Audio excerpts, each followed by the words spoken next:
Hi, it's story time again. Are you ready for another tale? Wonderful. Well, if you settle down, close your eyes and listen. I will read for you Prince Vital and Prince Fortuné. There was once upon a time a queen who had two little boys who were perfectly beautiful. A fairy, who was a great friend of the queen, had been requested to be godmother to these princes and to endow each with some gifts. "I shall endow the eldest," said she, "with all sorts of misfortunes until he attains the age of 25, and I name him Fatal." At these words the queen uttered piercing cries and conjured the fairy to change her gift. "You know not what you ask," said she to the queen. "If he be not unfortunate, he will be wicked." The queen dared say no more, but she begged the fairy to allow her to choose a gift for her second son. "Perhaps you will make a bad choice," replied the fairy, "but never mind. I will agree to give him all that you shall request of me for him." "I wish," said the queen, "that he may succeed always in everything he may desire to do. That is the way to make him perfect." "You may be deceived," said the fairy. "Therefore I grant him this gift only for 25 years.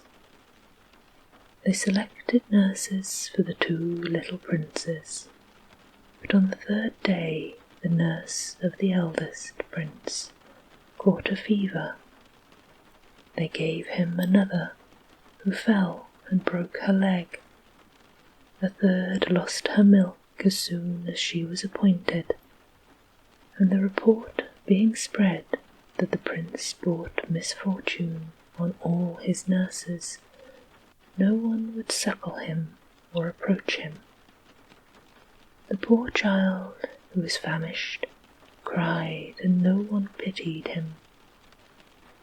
A fine, stout countrywoman, who had a great number of children, whom she had much trouble in supporting, said she would take care of him, if they would give her a large sum of money.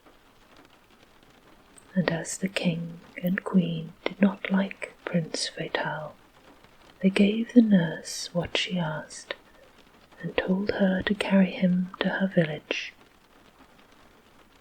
The second prince, whom they had named Fortuné, got on wonderfully.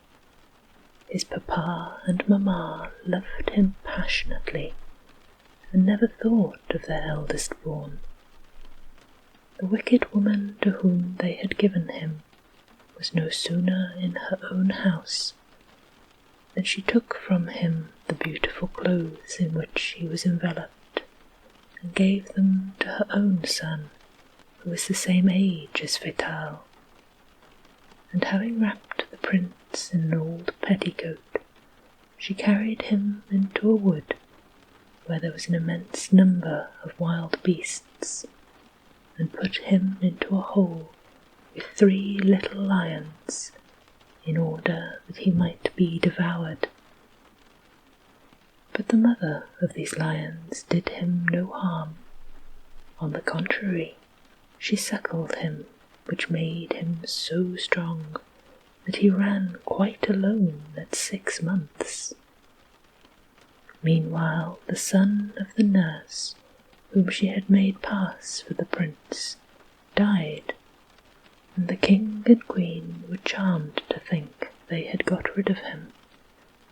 Fatal remained in the woods until he was 2 years old, and a nobleman of the court who went hunting there was astonished to find him in the midst of the beasts.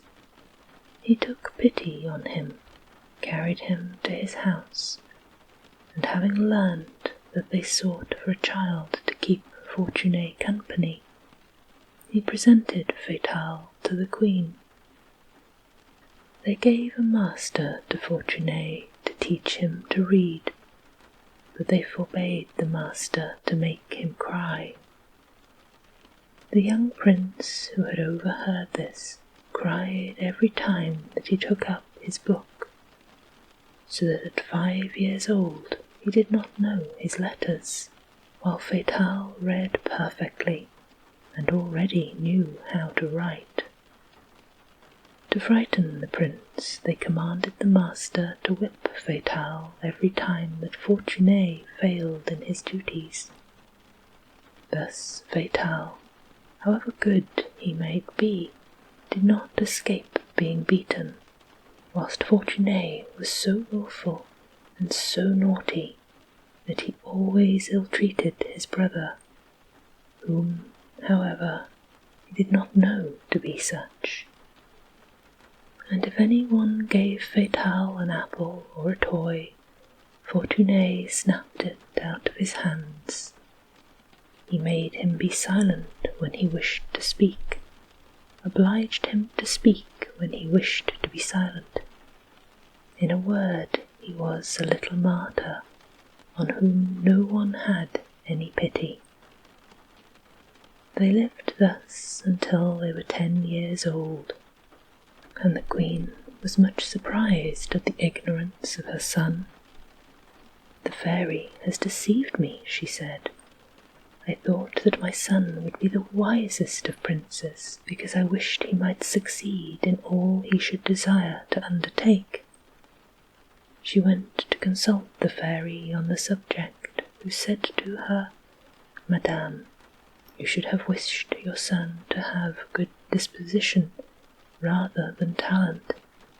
He only desires to be wicked, and he succeeds in being so, as you see."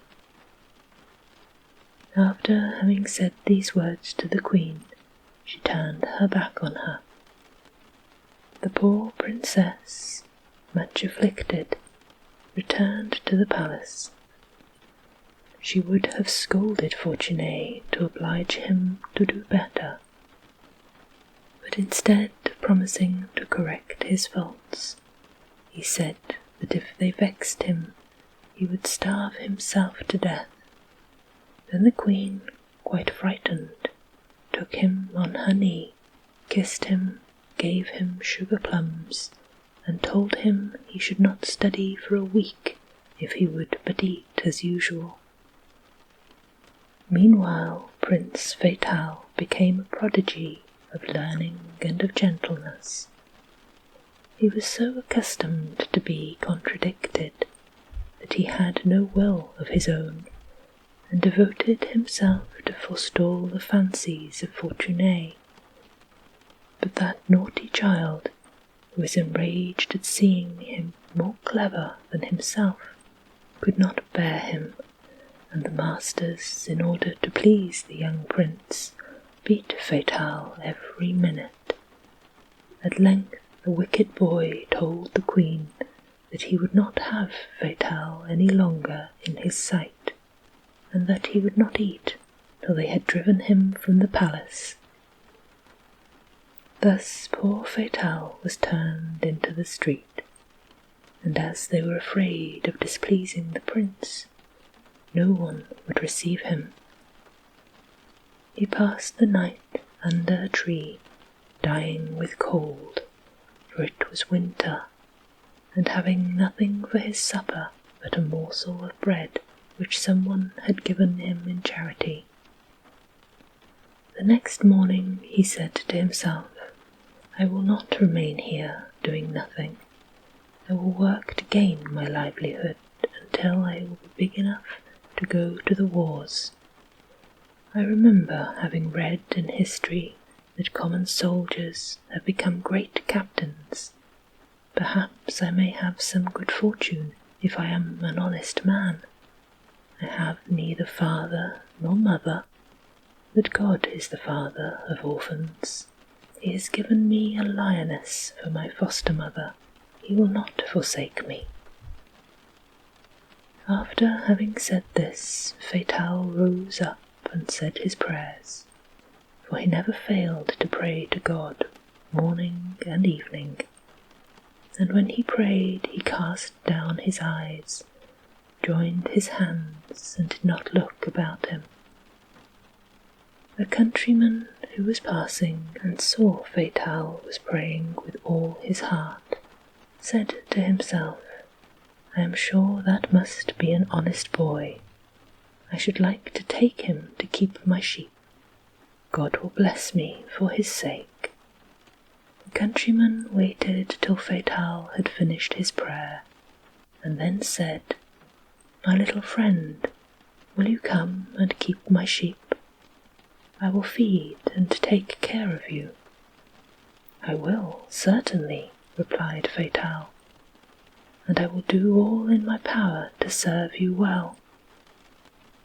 This countryman was a large farmer, who had a great number of servants, who robbed him very often, and his wife and children robbed him also. When they saw Fatal, they were very contented. "He is a child," said they. "He will do as we wish." One day the wife said to him, "My little friend, my husband is a miser who never gives me any money. Let me take a sheep, and you can say the wolf has carried it off." "Madame," replied Fatal, "I would render you a service with all my heart, but I would much rather die than tell a story or be a thief." "You are a little fool," said the woman. "No one will know what you have done." "God will know it, madame," replied Fatal. "He knows all that we do, and he will punish liars and those who steal." When the farmer's wife heard these words, she threw herself upon him, beat him, and tore out a handful of his hair. Fatal cried, and the farmer, hearing him, asked his wife why she beat the child. "Because," said she, "he is a glutton. I saw him this morning eat a pot of cream, which I was going to take to market."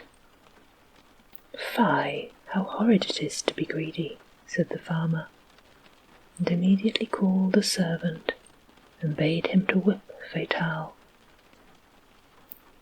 It was of no use the poor child saying he had not eaten the cream. They believed the mistress rather than him. After this he went into the fields with his sheep, and the farmer's wife said to him, "Well, will you now give me a sheep?" "I should be very sorry to do so," said Fatal. "You can do what you will with me, but you cannot oblige me to tell a lie." To revenge herself, the wicked creature then set all the other servants to treat Fatal ill.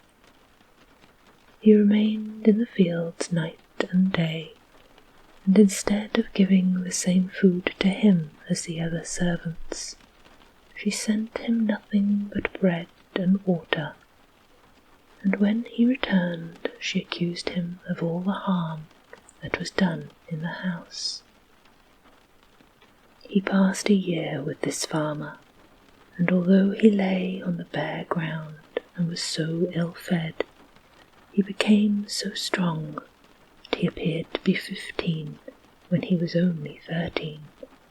Besides, he had become so patient that he did not mind even when they scolded him unjustly. One day that he was at the farm, he heard say that a neighbouring king was engaging in a great war. He asked his master to discharge him, and he went on foot into the kingdom of this prince to become a soldier. He engaged himself to a captain who was a great lord, but behaved himself more like a common porter. He was so brutal. He swore, he beat his soldiers, he he robbed them of half the money which the king gave for their food and clothing, and under this wicked captain, Fatal was even more unhappy than with the farmer. He had engaged himself for 10 years, and although he saw the great number of his comrades desert, he would never follow their example, for he said, "I have received the money to serve 10 years. I should rob the king if I failed in my word." Although the captain was a wicked man and ill-treated Fatal like the others, he could not help esteeming him, because he saw that he always did his duty. He gave him money to do his commissions, and Fatal had the key of his chamber when he went to the country where he dined with his friends. This captain was not fond of reading, but he had a large library to make believe to those who came to his house that he was a clever man, for in that country they thought that an officer who did not read history could never be anything but a fool and an ignoramus. When Fatal had finished in his duties as a soldier, instead of going to drink and gamble with his comrades, he shut himself up in the captain's chamber and tried to learn his profession by reading the lives of great generals, and by these means he became capable of commanding an army. He had already been 7 years a soldier when he went to war. His captain took 6 soldiers with him to make a search in a little wood, and when in this wood the soldiers said quite low, "We must kill this wicked man who beats us and steals our bread," Fatal told them they must do no such wicked action.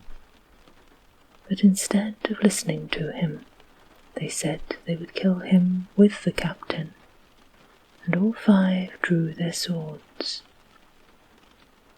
Fatal placed himself by the side of the captain, and fought with so much valour that he alone killed 4 of the soldiers. His captain, seeing that he owed his life to him, begged his pardon for all the ill he had done to him, and having reported his conduct to the king, Fatal was made a captain, and the king granted him a large pension. Oh, you may be sure the soldiers did not wish to kill Fatal, for he loved them like his children, and far from robbing them of what belonged to them, he gave them his own money when they were wounded, and never took it away again when in an ill humour. Meanwhile a great battle was fought, and the general commanding the army, having been killed, all the officers and soldiers were retreating in disorder. But Fatal cried aloud that he would rather die sword in hand than fly like a coward. His own men answered that they would not abandon him, and their good example having shamed the others, they rallied round Fatal and fought so well that they routed the enemy and took the hostile king's son prisoner. The other king was very pleased when he heard that he had gained the battle, and said to Fatal that he would make him general of the army. He presented him to the queen and the princess his daughter, who gave him their hands to kiss. When Fatal saw the princess, he remained motionless. She was so beautiful that he fell madly in love with her, and then he was indeed miserable, for he felt that a man like himself was not fit to marry a great princess. He resolved therefore carefully to conceal his love, and every day he suffered the greatest torment. But it was much worse when he found that Fortuné, having seen a picture of the princess, who was named Gracious, had fallen in love with her, and that he had sent ambassadors to demand her hand in marriage. Fatal thought he should die of grief, but the Princess Gracious, who knew that Fortuné was a wicked, cowardly prince, begged the king her father so hard not to make her marry him, that he replied to the ambassador that the princess did not wish to marry yet. Fortuné, who had never been contradicted, was in a fury when he heard the reply of the princess, and his father, who could refuse him nothing, declared war with the father of Gracious, who did not distress himself much about it, for he said, "So long as I have Fatal at the head of my army, I do not fear being defeated." He sent for his general and ordered him to prepare for war. But Fatal, throwing himself at his feet, told him that he was born in the kingdom of the father of Fortuné, and that he could not fight against his native sovereign. The father of Gracious was in a great rage, and told Fatal that he would put him to death if he refused to obey him, but that, on the contrary, he would give him his daughter in marriage if he gained the victory over Fortuné. Poor Fatal, who loved Gracious passionately, was sorely tempted, but in the end resolved to do his duty. Without saying anything to the king, he quitted the court and abandoned all his wealth. Meanwhile, Fortuné put himself at the head of his troops and marched to give the king battle. But at the end of 4 days he fell ill of fatigue, for he was very delicate, never having taken any exercise. The heat, the cold, everything made him ill. However, the ambassador who wished to make his court to Fortuné told him that he had seen at court of Gracious the little boy who had been banished from the palace, and that they said that the father of Gracious had promised him his daughter. Fortuné at this news put himself in a great passion, and as soon as he was better, set out again, determined to dethrone the father of Gracious, and promised a large sum of money to anyone who would bring Fatal to him, dead or alive. Fortuné won a great victory, although he did not fight himself, for he was afraid of being killed. At length he besieged the capital city of his enemy, and resolved to take it by assault. The eve of this day they brought Fatal to him, bound in chains, for a great number of people had been tempted by the reward to seek for him. Fortuné, charmed at being able to revenge himself, resolved before commencing the assault to have Fatal beheaded in sight of the enemy. That same day he gave a great feast to his officers to celebrate his birthday, being just 25 years old. The soldiers in the besieged city, having learned that Fatal was taken, and that in an hour he was to be beheaded, resolved to perish or save him, for they remembered the benefits he had conferred on them whilst he was their general. They asked permission of the king to make a sortie, and this time they were victorious. The gift of Fortuné had ceased, and he was killed in endeavouring to escape. The victorious soldiers ran to take off the chains of Fatal, and at the same moment they saw 2 brilliant chariots appear in the air. The fairy was in one of these chariots, and the father and mother of Fatal were in the other, but asleep. They only awoke as their chariot touched the ground, and they were very much astonished to find themselves in the midst of the army. The fairy, then addressing the queen and presenting Fatal to her, said, "Madame, behold in this hero your eldest son. The misfortunes which he has undergone have corrected the defects of his character, which was violent and passionate. Fortuné, on the contrary, who was born with good inclinations, has been entirely spoiled by flattery, and God has not permitted him to live longer, because he would have become more wicked every day. He has just been killed, but to console you for his death, learn that he was on the point of dethroning his father, because he was tired of waiting to be king." The king and queen were very much astonished, and embraced Fatal with all their heart, of whom they had heard spoken honourably. The Princess Gracieuse and her father learned with joy the adventures of Fatal, who married Gracieuse, with whom he lived a long time in perfect happiness, because it was founded in virtue. Peaceful slumbers.